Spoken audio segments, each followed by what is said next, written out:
മഹാഗുരുശരണം 2025 June മാസം 8-ാം തീയതി ഞായറാഴ്ച. എന്നെ കാണുകയും കേൾക്കുകയും ചെയ്യുന്ന എല്ലാ ഈശ്വര ചൈതന്യങ്ങൾക്ക് ശ്രീനിവാസപ്പയുടെ വിനീത നമസ്കാരം. അനന്തമജ്ഞാതപവർണ്ണനീയം ഈ ലോകഗോളം ചെയ്യുന്ന മാർഗം. ഈ നമ്മുടെ ചുറ്റുമുള്ള അത്ഭുതങ്ങൾ നമ്മൾ അറിയുന്നില്ല. പല അത്ഭുതങ്ങളും നമ്മുടെ ചുറ്റും നടക്കുന്നു. അത് മനസ്സിലാക്കാൻ കഴിയുന്നവർ ഭാഗ്യവാന്മാർ. ഇപ്പോൾ അബാക് മീഡിയയിൽ ഇന്നലെ ചെയ്ത വീഡിയോകൾ പലതും പല കാര്യങ്ങൾ ഞാനും പ്രദീപ് സാറുമായിട്ടുള്ള ഡിസ്കഷനിൽ കുറേയധികം കാര്യങ്ങൾ വെളിപ്പെട്ട് വരുന്നുണ്ട്. കാര്യം ആ രീതിയിലാണ് ആ ഡിസ്കഷൻ പോയത്. അപ്പോൾ അതിൻ്റെ വീഡിയോ എനിക്ക് തോന്നുന്നു ഇന്ന് തൊട്ട് വന്നിരിക്കും. ചിലപ്പോൾ അബാക്കിലായിരിക്കും, അല്ലെ അബാക് ജ്യോതിഷം എന്നുള്ള ഇതിലായിരിക്കും വരും. ജ്യോതിഷം എന്നുള്ള വിഷയം ഞാൻ ആധികാരികമായിട്ടൊന്നും കൈകാര്യം ചെയ്യുന്നില്ല. പക്ഷേ പലരുടെ കാര്യങ്ങളിൽ നിയോഗമുണ്ടെങ്കിൽ പരിഹാരം പറയാൻ സാധിക്കുന്നുണ്ട്. അപ്പോൾ നമ്മൾക്ക് ഈ പ്രപഞ്ചത്തിൽ പല ഡയമെൻഷൻസ് ഉണ്ട്. അത് പലരും പല രീതിയിൽ പറയുന്നുണ്ട്. 14 ഡയമെൻഷൻസ് പറയുന്നു, 18 ഡയമെൻഷൻസ് പലതും പറയുന്നു. പക്ഷേ എൻ്റെ ഒരു എളിയ അറിവ് വെച്ചിട്ട് ഈ ഡയമെൻഷൻസ് നമുക്ക് കണക്കൂട്ടാൻ പറ്റുകയില്ല. നമ്മൾ ഏത് തലം വരെ എത്തിയെന്ന് മാത്രമേ ആ ഡയമെൻഷൻസ് വരെ നമുക്കറിയാൻ പറ്റുള്ളൂ. അപ്പോൾ നമുക്കറിയാം അഗസ്ത്യർ, ബോഗർ, അങ്ങനെ കാകബ് സെൻറ്റർ, അങ്ങനെ കുറേ സിദ്ധന്മാരുണ്ട്. 18 സിദ്ധന്മാർ, പ്രധാന സിദ്ധന്മാർ പറയുന്നുണ്ട്. അവർ മനസ്സിലാക്കിയ ഡയമെൻഷൻസ് സാധാരണ മനുഷ്യർ മനസ്സിലാക്കുക. നമ്മുടെ ഇതിൽ ഇപ്പോൾ പറയുന്ന ജീവിച്ചിരിക്കുന്ന സ്വരൂപ സമാധിയിലുള്ള മഹാവതാർ ബാബാജി മനസ്സിലാക്കിയ ഡയമെൻഷൻസ് വേറെ ആയിരിക്കും. അപ്പോൾ ഓരോരുത്തരും അവരവരുടെ തപോബലത്തിനനുസരിച്ച്, തപോബലം എന്നാണ് പറയാൻ പറ്റുന്നത്, ധ്യാനം വെച്ച് കിട്ടുന്ന തപശക്തിയാണ് നമുക്ക്. അപ്പോൾ ആ തപോബലം അനുസരിച്ച് ആ ഡയമെൻഷൻസ് എത്താൻ പറ്റും. പക്ഷേ എങ്കിൽ തന്നെയും ഒരു 5 ഡയമെൻഷൻസ് വരെ നമുക്ക് പ്രാപ്യമാണ്, സാധാരണ മനുഷ്യർക്ക് പ്രാപ്യമാണ്. അതിൽ എൻ്റെ അറിവാണ് ഞാൻ പറയുന്നത് കേട്ടോ. എൻ്റെ തലത്തിൽ എനിക്ക് കാണാൻ പറ്റുന്നത് അത്രയാണ്, അതാണ് പറയുന്നത്. ഇത് വേറെ ആളുടെ കാര്യത്തിൽ ഇതായിരിക്കണമെന്നില്ല, ഇതിന് മുകളിലുണ്ടാവും. അപ്പോൾ 4ാമത്തെ ഡയമെൻഷൻസ് എന്ന് പറയുന്നത് നമ്മളുമായിട്ട് കമ്മ്യൂണിക്കേറ്റ് ചെയ്യാൻ ആഗ്രഹിക്കുന്ന സോൾസ് ആയിരിക്കും. 5th ഡയമെൻഷൻസ് എന്ന് പറഞ്ഞാൽ നമ്മളുമായിട്ട് ബന്ധപ്പെട്ട ദേവതകളായിരിക്കും. അതാണ് ഞാനിപ്പോൾ വർക്ക് ചെയ്യണ ഒരു മെത്തഡോളജി ഞാൻ അറിയിക്കുകയാണ്. അപ്പോൾ 1, 2, 3 നമുക്കറിയാം. നീളം, ദൂരം, പൊക്കം, അങ്ങനെ നമ്മൾ സാധാരണ പറയുന്ന ആ ഡയമെൻഷൻസ് തന്നെ. മനുഷ്യൻ 3 ഡയമെൻഷൻസിൻ്റെ ആളാണ്. അത് 4th ഡയമെൻഷൻസ് ആകുമ്പോൾ നമുക്ക് സോൾസുമായിട്ട് കമ്മ്യൂണിക്കേഷൻ പതുക്കെ പതുക്കെ കിട്ടും. 5th ഡയമെൻഷൻസ് ആകുമ്പോൾ ദേവതകളുമായിട്ട് നമുക്ക് കിട്ടും. പക്ഷേ ആ കമ്മ്യൂണിക്കേഷൻസ് എങ്ങനെയാണ്, ഏതാണ്, ഓരോരുത്തർക്കും വ്യത്യസ്ത രീതിയിലായിരിക്കും.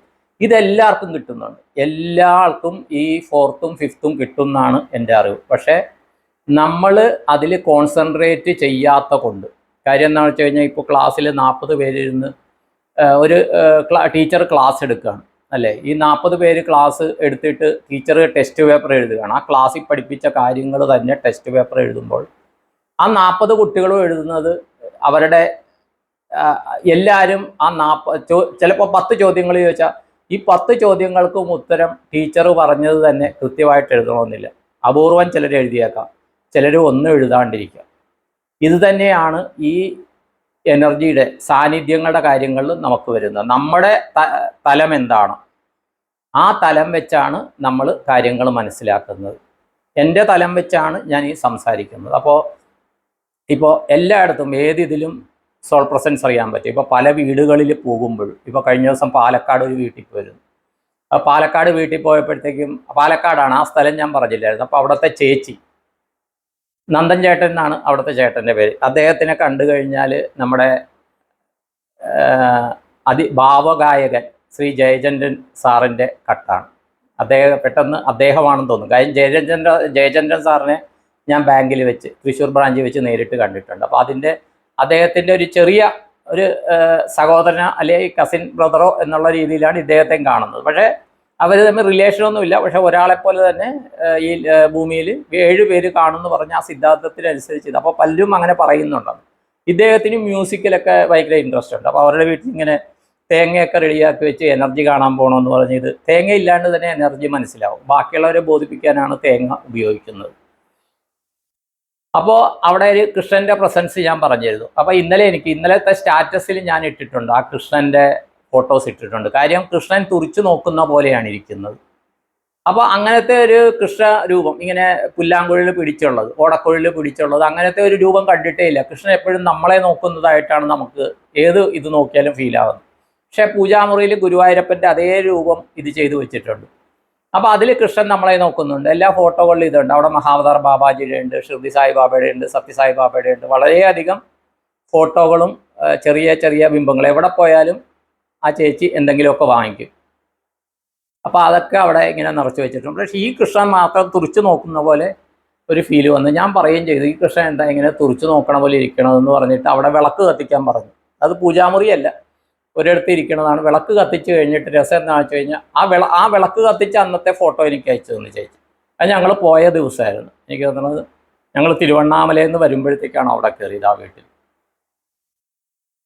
അത് കഴിഞ്ഞിട്ട് ഇന്നലെ ഫോട്ടോ എടുത്തിട്ട് എനിക്ക് അയച്ചു തന്നു. എന്നിട്ട് ആ ചേച്ചി ചോദിച്ച്, ഇത് ഈ നോട്ടത്തിൽ വ്യത്യാസം വന്നില്ലേ എന്നൊന്ന് നോക്കാൻ പറഞ്ഞു. കാര്യം ഒരേ കൃഷ്ണവിഗ്രഹം ഇന്നലത്തെ സ്റ്റാറ്റസ് കണ്ടവർക്കറിയാം. ഇതേതായാലും ഈ വീഡിയോ ഇട്ടിട്ട് ഞാൻ സ്റ്റാറ്റസ് ഒന്നുകൂടി ആ ഫോട്ടോസ് ഇടാം. ആ കൃഷ്ണ ഇതിൽ അതിന് മുമ്പിൽ വിളക്ക് തെളിച്ച് അവിടെ നേദ്യം പറഞ്ഞ എന്തെങ്കിലും നേദ്യം വയ്ക്കും. കാര്യം അവിടെ ഒരു ഡൈനിങ് ഹാളുണ്ട്. ഡൈനിങ് ടേബിൾ ഉണ്ട്. ആ ഡൈനിങ് ടേബിൾ അവർ യൂസ് ചെയ്യുന്നില്ല. അവർ കിച്ചണിൽ തന്നെ വേറൊരു ചെറിയ ഡൈനിങ് ടേബിൾ, കാര്യം ആ ചേട്ടനും ചേച്ചിയും മാത്രമേ ഉള്ളൂ, അവർ യൂസ് ചെയ്യുകയാണ്. അതിലാണ് അവർ യൂസ് ചെയ്യണത്. ഇത് കൂടുതൽ ആൾക്കാരുണ്ടെങ്കിൽ മാത്രമേ യൂസ് ചെയ്യുള്ളൂ. അപ്പോൾ അവിടെ എന്തെങ്കിലും കൃഷ്ണന് നേദ്യമായിട്ട് എന്തെങ്കിലും വെക്കാൻ പറഞ്ഞു, പഴമോ എന്തെങ്കിലും വെക്കാൻ പറഞ്ഞു. അപ്പോൾ അത് കഴിഞ്ഞപ്പോഴത്തെ ആ കൃഷ്ണൻ്റെ കണ്ണുകളിലെ വ്യത്യാസം, അത് ശരിക്കും ആരോ പ്ലാസ്റ്റർ ഓഫ് പാരീസോ ഏതോ വസ്തു കൊണ്ടുണ്ടാക്കിയൊരു കൃഷ്ണൻ്റെ രൂപമാണ്. പക്ഷേ അതിലും സാന്നിധ്യമുണ്ട്. അതുപോലെയാണ് ഈ ആത്മാക്കളുടെ സാന്നിധ്യം എല്ലായിടത്തും ഉണ്ട്.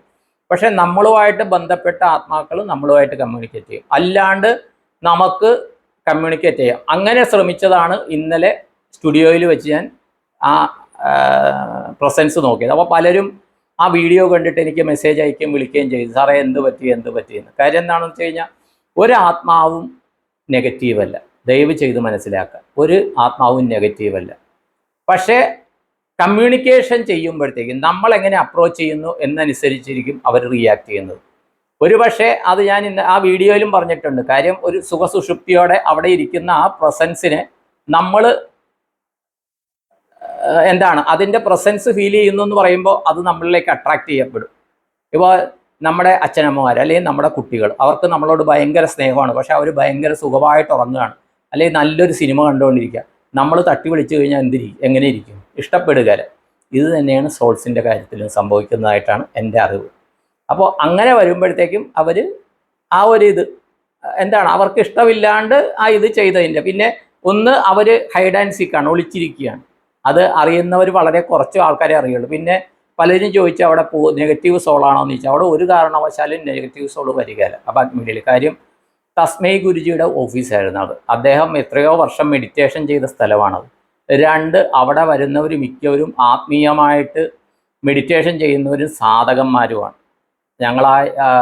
ഇത് ചെയ്യുന്ന റൂമിൽ സാധകന്മാരും ഇതുമൊക്കെയാണ്. പക്ഷേ അവിടെ ഡിബേറ്റിൻ്റെ ഒരു റൂമുണ്ടായിരുന്നു. ആദ്യം ഞാൻ ശില്പാമാമും രാഹുൽജിയൊക്കെ ആയിട്ടിരുന്ന് ഒരു ഫോട്ടോ താഴെ വീഴുന്ന കാര്യം പറഞ്ഞായിരുന്നു. അത് ഡിബേറ്റിന് മാത്രം എടുക്കുന്ന ഒരു റൂമായിരുന്നു. അപ്പോൾ അവിടെ ചില പ്രസൻസ് ഇത് ചെയ്തിട്ടുണ്ട്. അപ്പോൾ ആ ഡിബേറ്റിൽ എന്താണെന്ന് വെച്ച് കഴിഞ്ഞാൽ ചിലപ്പോൾ കോൺട്രവേഴ്സറി സബ്ജക്റ്റൊക്കെ അവിടെ സംസാരിക്കും, തർക്കങ്ങൾ വരുന്ന സബ്ജക്റ്റ് അവിടെ സംസാരിക്കും. അപ്പോൾ വരുമ്പോഴത്തേക്ക് അങ്ങനെയുള്ള സോൾസ് അട്രാക്റ്റ് ചെയ്യപ്പെടും. ഇത് പറയാനായിട്ട് ഈ ഇടയ്ക്കൊരു വ്യക്തി എന്നെ വിളിച്ചു. ആ വ്യക്തി വിളിച്ചിട്ട് നേരിട്ട് വീഡിയോ കോളിൽ സംസാരിക്കുകയാണ്. അപ്പോൾ ഇത് പറഞ്ഞിട്ട് വീഡിയോ കോളിൽ വിളിക്കാൻ പറഞ്ഞു. സംസാരിച്ച് കഴിഞ്ഞപ്പോൾ ഈ വ്യക്തി പറയുന്നത് എന്താ വെച്ചാൽ, ഭാര്യാഭർത്തൃ ബന്ധത്തിൽ വെറുതെ സ്നേഹിച്ച് കല്യാണമാണ്, പക്ഷേ എന്തെങ്കിലും ഏറ്റക്കുറച്ചിലുകൾ വരുമ്പോൾ, വലിയ പ്രായമൊന്നുമില്ല, യുവത്വം ഇപ്പോഴും പോയിട്ടില്ല. നമുക്കൊരു 45-50 വയസ്സ് വരെ യുവത്വം ഉണ്ടെന്ന് പറയാം. സാധാരണ മധ്യവയസ്കരെന്ന് പറയും. മധ്യവയസ്കരെന്ന് പറഞ്ഞാൽ 50 കഴിഞ്ഞാൽ, ഇപ്പം എന്നെയൊക്കെ മധ്യവയസ്കരെന്ന് പറയും. 50 വരെയുള്ളവരൊന്നും മധ്യവയസ്കരെന്നൊന്നും പറയാൻ പറ്റുകയില്ല. അവർ യുവാക്കളാണ്. അതുപോലെ ഒരു 20 വയസ്സ് വരെ, ഒരു 30 വയസ്സ് വരെ യൗവനം തന്നെയാണ്. 30-35 വയസ്സ് വരെ യൗവനം തന്നെയാണ്. അപ്പോൾ ഇതെന്താ പറ്റുന്നതെന്ന് വെച്ചാൽ, സംസാരിച്ച് വരുമ്പോൾ അവർ പറയുന്നത് ആത്മഹത്യ ചെയ്ത് കളയുന്നതാണ്, അടുത്ത ആളെ ഇത് ചെയ്യേണ്ട ആത്മഹത്യ ചെയ്ത് കളയുന്ന. അപ്പോൾ ഇങ്ങനെ പറഞ്ഞ ഒരു വ്യക്തി ഭർത്താവ് അപ്പൊ രണ്ടുപേരും പറയും, പരസ്പരം പറയും ഞാൻ ചെയ്യും. അപ്പോൾ മറ്റേ ആൾ എന്നാ പിന്നെ ഞാനായിട്ടാണ് ഞാനും ചെയ്യുന്നു ഇങ്ങനെ പറയും. അപ്പൊ ഞാൻ പറയും നിങ്ങൾ ഈ പറയുന്നത് കേട്ടിട്ട് അമ്പയർ ആയിട്ട് നിൽക്കണ പിള്ളേരുടെ അവസ്ഥ എന്താണെന്ന് ഞാൻ ചോദിച്ചു. അത് നിങ്ങൾ ആലോചിക്കുന്നുണ്ടോന്ന്. അപ്പോൾ ഇത് കഴിഞ്ഞിട്ട് ഭർത്താവ് പുറത്തു പോയി കഴിഞ്ഞപ്പോൾ അപ്പോൾ വൈകിട്ടായി. സംഭവം വൈകിട്ടാണ്. ഈ വൈകിട്ട് കൂടണയുമ്പോഴാണ് ഈ തമ്മിൽ ഇത് ഇപ്പൊ കാക്കക്കൂടും കിളിക്കൂടും ഉണ്ടല്ലോ, ഇവർ വന്നു കഴിയുമ്പോഴാണ് എൻ്റെ കൊമ്പാണിത്, മറ്റേ കൊമ്പ് നീന്റെ കൊമ്പ് മറ്റേ കൊമ്പാണെന്ന് പറഞ്ഞ് തമ്മിൽ കശപിശ ഉണ്ടല്ലോ. ആ കശപിശ തന്നെ വീടുകളിലുണ്ടാവും. അപ്പോൾ ഈ പോയി കഴിഞ്ഞിട്ട് ഇവർ ബാത്റൂമിൽ കയറി കഴിഞ്ഞപ്പോഴത്തേക്കും ചില നിഴലുകൾ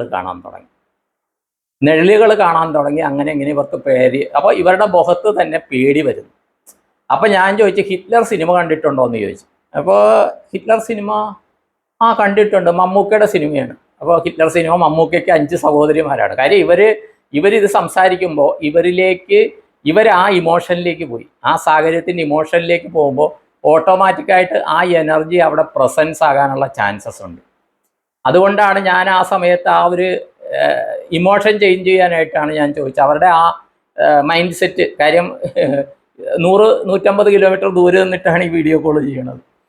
അപ്പോൾ ചോദിച്ച് ഹിറ്റ്ലർ കണ്ടിട്ടുണ്ട്. ഞാൻ പറഞ്ഞ അതിൻ്റെ അവസാനത്തെ സീൻ ഓർമ്മയുണ്ട്. അത് എന്താണ് സീൻ? ഞാൻ പറഞ്ഞ 5 പെങ്ങന്മാരും മമ്മൂട്ടി.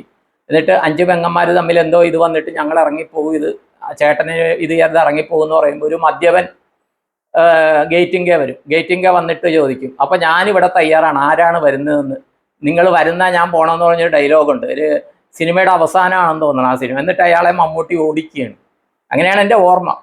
അപ്പം ഞാൻ ഇത് പറഞ്ഞപ്പോൾ ആ മൂഡ് മാറി ഇവരുടെ. അപ്പം ഞാൻ പറഞ്ഞ് ഇങ്ങനെ ഒരു ഇമോഷനിലേക്ക് നമ്മൾ പോകുമ്പോൾ, ഞാനിപ്പോൾ ഈ വീഡിയോ ഇടുമ്പോൾ പറയാൻ ഉദ്ദേശിക്കുന്ന കാര്യം ഏതാ, ഈ ഇമോഷനിലേക്ക് നമ്മൾ പോകുമ്പോൾ തത്തുല്യമായ എനർജീസ് നമ്മളിലേക്ക് അട്രാക്റ്റ് ചെയ്യപ്പെടും. നമ്മൾ സൂയിസൈഡ് ചെയ്യണം എന്ന് ആഗ്രഹിച്ചു കഴിഞ്ഞാൽ നമ്മളെ സൂയിസൈഡ് ചെയ്യിക്കാനും കൂട്ടാനും ആഗ്രഹിക്കുന്ന ആത്മാക്കൾ കാണും.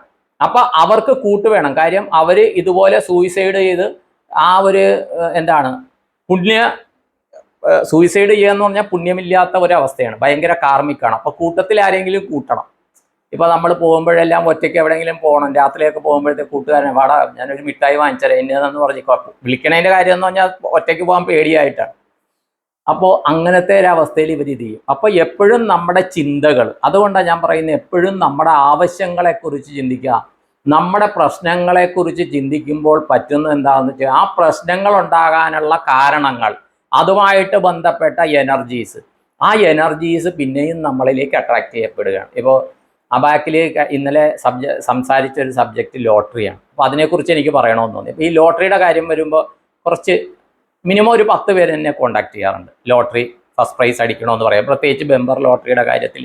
അപ്പോൾ ഇവരോട് നിങ്ങൾ ലോട്ടറി എടുക്കുമെന്ന് ഞാൻ ആരോടെങ്കിലും പറഞ്ഞാൽ ചിലർക്ക് വിദേശ ലോട്ടറിയുടെയാണ് യോഗമുള്ളത്, എങ്കിലും അവർ കേരളത്തിലെ ലോട്ടറി എടുത്ത് ഭാഗ്യം പരീക്ഷിക്കും. ഞാൻ പറയും നിങ്ങൾ വിദേശത്തുണ്ടെങ്കിൽ വിദേശത്തെ ലോട്ടറി എടുക്കുമെന്ന് പറയും. ഇവർക്ക് കിട്ടും എന്നറിയാവുന്നത് കൊണ്ടാണ് പറയുന്നത്, അവർക്ക് അതിനുള്ള യോഗം ഉള്ളത് കൊണ്ടാണ് പറയുന്നത്. അപ്പോൾ ഇവർ അതിൻ്റെ ഒരു എപ്പിസോഡിൽ ഞാൻ അനുഭവം പറയുന്നുണ്ട്. അതിനെക്കുറിച്ച് ഞാൻ ഇപ്പോൾ ഒന്നും പറയുന്നില്ല, ആ എപ്പിസോഡുകൾ കാണുക. അതിൽ പറഞ്ഞ ഒന്നും ഞാൻ ഇതിൽ പറയുന്നില്ല. അപ്പോൾ ഈ ലോട്ടറി ചിലരെടുക്കും. ഈ എടുത്ത് റിസൾട്ട് വന്നു കഴിഞ്ഞാൽ പിന്നെ 3-4 ദിവസത്തേക്ക് ഞാനുമായിട്ട് ഒരു കോണ്ടാക്റ്റും കാണുകയില്ല ഇവർക്ക്. ചിലർ ഇതുവരെയും കോണ്ടാക്ട് ചെയ്തിട്ടില്ല. അത് കഴിഞ്ഞിട്ട് സംഭവം എന്താണെന്ന് വെച്ച് കഴിഞ്ഞാൽ ഒരു പക്ഷേ ഇവർക്ക് ഈ പ്രൈസ് അടുത്ത പ്രാവശ്യമായിരിക്കും അടിക്കുന്നത്. മനസ്സിലായോ? കോടിക്കണക്കിന് രൂപ ലോട്ടറി ടിക്കറ്റുകൾ അടിക്കുന്നുണ്ട്. അത് ലോട്ടറി ടിക്കറ്റുകളിൽ ഒരാൾക്കാണ് ബമ്പർ പ്രൈസ് കിട്ടുന്നത്. അതേത് ഭാഗ്യവാനാണെന്ന് നമുക്കറിയാൻ പറ്റില്ല. പക്ഷേ നമ്മൾ അവരുടെ എനർജി കൊണ്ടുവന്ന് നിങ്ങൾക്ക് പ്രൈസ് അടിക്കും എന്നുള്ള പൂർണ്ണ വിശ്വാസത്തിൽ കൊണ്ടുവന്ന് നിർത്തിയിരിക്കുക. അപ്പോൾ ഈ 10 പേർക്കും പ്രൈസ് കിട്ടണമെന്നും പറഞ്ഞുകൊണ്ടാണ് ഞാൻ സങ്കല്പം കൊടുക്കുന്നത്. ഈ 10 പേരിൽ ഒരാളായിരിക്കാം, അല്ലായിരിക്കാം. അത് ദൈവം എന്ന് പറയുന്ന ശക്തി, ഇവരെത്രമാത്രം വിശ്വസിക്കുന്നു അതിനനുസരിച്ചാണ് അത് നടക്കുന്നത്. ആ സമയത്തും ചിലപ്പോൾ എൻ്റെ അടുത്ത് ലോട്ടറി കാണും. കാര്യം ആരെങ്കിലും ഒരാൾ വന്നിട്ടൊരു ബമ്പർ എടുക്കാൻ പറഞ്ഞാൽ ഞാൻ എടുത്ത് വെക്കാറുണ്ട്. ചിലപ്പോൾ റിസൾട്ട് നോക്കണത് 4-5 ദിവസം കഴിഞ്ഞിട്ടാണ്. കാര്യം എനിക്ക് ലോട്ടറി അടിക്കാനുള്ള ചാൻസ് എത്രമാത്രം ഉണ്ടെന്ന് എനിക്കറിയാം. പക്ഷേ വേറൊരാൾക്ക് ഇത് ചെയ്യുമ്പോൾ 100, നമുക്ക് വേറൊരാൾക്ക് വേണ്ടി 100% സങ്കല്പശക്തി യൂസ് ചെയ്യാം. അതാണ് ചെയ്യുന്നത്. അതിൽ അവരെത്രമാത്രം വിശ്വസിക്കുന്നു എന്നുള്ളതാണ്. ഇവർ 3-4 ദിവസത്തേക്ക് കോണ്ടാക്ട് ചെയ്യില്ല. അത് കഴിഞ്ഞ് പറയും ഇത് ലോട്ടറി ഇതായില്ല. അപ്പോൾ ആകെപ്പാടെ മൂഡ് ഔട്ടായെന്ന് പറഞ്ഞാൽ നമ്മൾ ഏണിയും പാമ്പും കളിക്കുമ്പോൾ ഏതോ ഒരു അക്കത്തിൽ 90 കഴിഞ്ഞുള്ള ഒരു അക്കത്തിൽ ചെന്നിട്ട് പാമ്പിൻ്റെ വായിൽപ്പെട്ട് 1ൻ്റെ അടുത്ത 2ൻ്റെ അടുത്ത 3ൻ്റെ അടുത്ത ഏറ്റവും മുകളിലത്തെ ആ ലെയറിൽ നിന്ന് ഏറ്റവും താഴെ 1 തൊട്ട് ആ ഉള്ള ഒരു തലമുണ്ട്, അതിലേക്ക് നമ്മളെത്തും. ഇത് ഇങ്ങനെ ഭാഗ്യം അത് ജോലിയുടെ കാര്യത്തിലാകട്ടെ, വിദേശത്തിലാകട്ടെ, ബാങ്കിൽ നിന്നുള്ള സഹായധനമാകട്ടെ, സാമ്പത്തിക കാര്യത്തിൽ എല്ലാത്തിലും ഈ ശുഭാപ്തി വിശ്വാസം കൈവിടും. ഇങ്ങനെ കൈവിടുമ്പോൾ സംഭവിക്കുന്ന എന്താണെന്ന് വെച്ച് കഴിഞ്ഞാൽ ഈ കാര്യങ്ങൾ കിട്ടാൻ നമുക്ക് തടസ്സമായിട്ടുള്ള എനർജീസ് നമ്മളെ അട്രാക്ട് ചെയ്യും. പിന്നെയും ഒന്നേ നിന്ന് തുടങ്ങണം. ദയവ് ചെയ്ത് മനസ്സിലാക്കുക. എന്തുകൊണ്ട് ഞാൻ എപ്പോഴും പോസിറ്റീവായിട്ടിരിക്കും? നിങ്ങളുടെ കാര്യങ്ങളിലേക്ക് മാത്രം നിങ്ങൾ ശ്രദ്ധിക്കാൻ പറയുന്നതിൻ്റെ കാര്യം എന്താ വെച്ചാൽ, നിങ്ങളുടെ മനസ്സിലെ എന്താഗ്രഹമാകട്ടെ, എന്നോട് പറഞ്ഞതോ പറയാത്തതോ ആകട്ടെ, ആ ആഗ്രഹങ്ങൾ നടക്കണമെന്ന് ഞാൻ സങ്കല്പം കൊടുക്കുകയാണ്. പ്രത്യേകിച്ച് കോണ്ടാക്ട് ചെയ്ത കുറേ അധികം ആൾക്കാർ, ഇപ്പോൾ ഈ വീഡിയോ കാണുന്ന എല്ലാവരും എന്നെ കോണ്ടാക്ട് ചെയ്തിരിക്കണമെന്നില്ല, പക്ഷെ കോണ്ടാക്ട് ചെയ്ത കുറേ അധികം ആൾക്കാരോട് അവരുടെ കുടുംബസമേതം അവരുടെ വീട്ടിൽ താമസിക്കുന്ന ആൾക്കാരുടെ ഫോട്ടോ സെൽഫി എടുത്ത് എനിക്ക് അയക്കാൻ പറഞ്ഞിട്ടുണ്ട്. അപ്പോൾ അതിൽ മെസ്സേജ് അയക്കുന്നു. മിക്കവരും ആഴ്ചയിൽ ഒരു ദിവസമെങ്കിലും മെസ്സേജ് ഇടും. അപ്പോൾ ഈ ഫോട്ടോ ഒക്കെ ഞാൻ ഇത് ടൈമർ വെക്കാത്തവരുടെ ഫോട്ടോ ഒക്കെ ഞാൻ സ്റ്റാർ ഇട്ട് സൂക്ഷിച്ചിട്ടുണ്ട്. ചില ചാറ്റൊക്കെ ചിലപ്പോൾ ഡിലീറ്റ് ആവും, കാര്യം അല്ലെങ്കിൽ എൻ്റെ ഫോൺ ഹാങ് ആവും. മറ്റേ ജാതകം ഗ്രഹനില ഉണ്ടെങ്കിൽ അതും ഞാൻ സ്റ്റാർ ഇട്ട് സൂക്ഷിക്കും. പക്ഷേ ജാതകം ഫുള്ളായിട്ട് അയച്ചിട്ടുണ്ടെങ്കിൽ അതൊക്കെ ഡിലീറ്റ് ചെയ്യും, കാര്യം അല്ലെങ്കിൽ ഫോണിൻ്റെ മെമ്മറിക്ക് പ്രശ്നമാണ്. അപ്പോൾ ഈ അവർ മെസ്സേജ് അയക്കുമ്പോൾ അവരുടെ ഫോട്ടോ നോക്കണം, അവരുടെ പേര്. അപ്പോൾ അതോടൊപ്പം പറയാറുണ്ട് നിങ്ങളുടെ പേര്, എന്നെ കോണ്ടാക്ട് ചെയ്യുന്ന ആളുടെ പേര്, നക്ഷത്രം, ഏജ്, സ്ഥലം ഉണ്ട്. ഏജ് ഞാൻ എഴുതാറില്ല, എങ്കിലും ഫോട്ടോ ഉണ്ടാകുമ്പോൾ ഒരു ഉദ്ദേശം അറിയാൻ പറ്റും. ബാക്കിയുള്ളവരുടെ ആ ഫാമിലി ഫോട്ടോ ആരുടെയാണോ അത് അവരുടെ ഓരോരുത്തരുടെ പേര്, വയസ്സ്, നക്ഷത്രം അറിയിക്കാൻ പറയും അതിനകത്ത്. അപ്പം ഇത് അവർ മെസ്സേജ് അയക്കുമ്പോൾ ഇത് നോക്കും. ഇത് മനസ്സിലൊന്ന് നമ്മുടെ സബ് കോൺഷ്യസിൽ ഇതായിട്ടാണ് ഈ സങ്കല്പം കൊടുക്കുന്നത്. ഡെയിലി എന്ന് പറഞ്ഞിട്ട് എവിടെയാണെങ്കിലും ഞാൻ സങ്കല്പം കൊടുക്കണതിൻ്റെ കാര്യം ഇതാ. അപ്പോൾ എനിക്ക് എൻ്റെതായിട്ടൊരു ഗ്രൂപ്പുണ്ട്, സീക്രട്ട് ഗ്രൂപ്പാണ്. അത് ഞങ്ങളുടെ ആൾക്കാരുടെ കുറച്ച് പേര്, 10-25 പേരെ അതിലുള്ളൂ. അതിൽ പോലും ഇപ്പം ഞാൻ വല്ലപ്പോഴുമാണ് മെസ്സേജ് ഇടുന്നത്, എങ്കിലും ഡെയിലി ഇടും. വൈകിട്ടായിരിക്കും മിക്കപ്പോഴും ഇടുന്നത്. അപ്പോൾ അവരോടും പറയുന്നത് അതിന് സങ്കല്പം കൊടുക്കുകയാണ് മെയിൻ. ഈ സങ്കല്പം നിങ്ങൾ വീഡിയോയിൽ നോക്കുക, വീഡിയോയിൽ ഞാൻ സങ്കല്പം കൊടുക്കുന്നു. അപ്പോൾ ദയവ് ചെയ്ത് നമ്മൾ ഏത് തലത്തിലേക്കാണോ നിൽക്കുന്നത് ആ തലത്തിൽ മാത്രം മനസ്സ് നിർത്തുക. അത് ലോട്ടറിയുടെ കാര്യമായാലും ജോലിയുടെ കാര്യമായാലും വിദേശത്ത് പോകേണ്ട കാര്യമാണെങ്കിലും, വിദേശത്ത് പോയി നമ്മുടെ പെർമിറ്റ് ഒന്നുകൂടി അത് പുതുക്കാനുണ്ട്, അതിൻ്റെ കാര്യത്തിലൊക്കെ ആണെങ്കിലും അത് ത്രിശങ്കൂലാണ്. പക്ഷേ നമ്മൾ മുകളിലോട്ട് മാത്രമായിരിക്കും നമ്മുടെ ചവിട്ടുപടി എന്നുള്ള ശുഭാപ്തി വിശ്വാസം നിൽക്കുക. കാര്യം നിങ്ങളെ താഴോട്ട് വലിച്ചിടുവാനായിട്ട് വളരെയധികം എനർജീസ്, അത് പോസിറ്റീവ് അല്ലാത്ത എനർജീസ് ഉണ്ട്. അത് ഇമോഷൻസിനെ ബാധിക്കും. ദയവ് ചെയ്ത് മനസ്സിലാക്കുക. ഇത് മനസ്സിലാക്കണമെങ്കിൽ കുറേയധികം തലത്തിലൂടെ ഈ അനുഭവങ്ങളിലൂടെയൊക്കെ ഞാൻ പോയത് കൊണ്ടാണ് ഇത്രയും കൺഫേം ആയിട്ട് ഞാൻ പറയുന്നത്. ദയവ് ചെയ്ത് മനസ്സിലാക്കുക. ഇത്രയും പറഞ്ഞുകൊണ്ട് ഇന്നത്തെ എൻ്റെ ഉപാസനയുടെ പുണ്യം എന്നെ കാണുകയും കേൾക്കുകയും ചെയ്യുന്ന ഓരോരുത്തർക്കും, എല്ലാവരുടെയും കുടുംബാംഗങ്ങൾക്കും ദീർഘായുസ്, പൂർണ്ണ ആരോഗ്യം, ദീർഘായുസ് ഉണ്ടാകാൻ സങ്കല്പം ചെയ്യുന്നു. അതുപോലെ പൂർണ്ണ ആരോഗ്യം ഉണ്ടാകാൻ സങ്കല്പം ചെയ്യുന്നു. പലരും ആശുപത്രികളിലാണ് അല്ലെങ്കിൽ ചികിത്സയിലാണ്. അങ്ങനെയുള്ളവരുടെ ഫോട്ടോ, വീഡിയോ ഒക്കെ അയച്ചു തന്നിട്ടുണ്ട്. അതൊക്കെ മനസ്സിൽ കണ്ട് അവർ പൂർണ്ണ ആരോഗ്യവാന്മാരാകാനായിട്ടും അത് ആശുപത്രിയിലുള്ളവർ എത്രയും പെട്ടെന്ന് വീട്ടിൽ എത്താനായിട്ടും ഞാൻ സങ്കല്പം ചെയ്യുന്നു. അതുപോലെ പൂർണ്ണമായിട്ട് ആഹാരം കഴിക്കാൻ സാധിക്കാത്തവർ, സാധാരണ രീതിയിൽ ഭക്ഷണം എടുത്ത് കഴിക്കാൻ സാധിക്കാത്തവർക്ക് അത് സാധിക്കട്ടെ എന്ന് സങ്കല്പം ചെയ്യുന്നു. അതുപോലെ തന്നെ കുട്ടികളുടെ വിദ്യാഭ്യാസം നല്ല രീതിയിൽ നടക്കട്ടെ, അവർക്ക് ശാരീരിക മാനസിക ആരോഗ്യം കിട്ടി അവർ വിദ്യാഭ്യാസം നല്ല രീതിയിൽ പൂർത്തിയാക്കി ഉന്നത വിജയം നേടി അവർക്ക് ആ കുടുംബം നയിക്കാനുള്ള വരുമാന മാർഗമുള്ള അവരാഗ്രഹിക്കുന്ന സർവീസോ പ്രൊഫഷനോ ജോലിയോ ജീവിത സാഹചര്യമോ ലഭിക്കുവാനും, അതോടൊപ്പം തന്നെ അവർക്ക് ഓരോ കുലത്തിൻ്റെയും സംസ്കാരം അനുസരിച്ചുള്ള ജീവിത പങ്കാളി ലഭിച്ച് നല്ലൊരു കുടുംബജീവിതം നയിക്കുവാനും ഞാൻ സങ്കല്പം ചെയ്യുന്നു. അതുപോലെ എല്ലാവരുടെയും വീട്ടിൽ സന്തോഷം, സമാധാനം, സംതൃപ്തി, സമൃദ്ധി, ഐക്യമത്യം ഉണ്ടാകുവാനായിട്ട് സങ്കല്പം ചെയ്യുന്നു.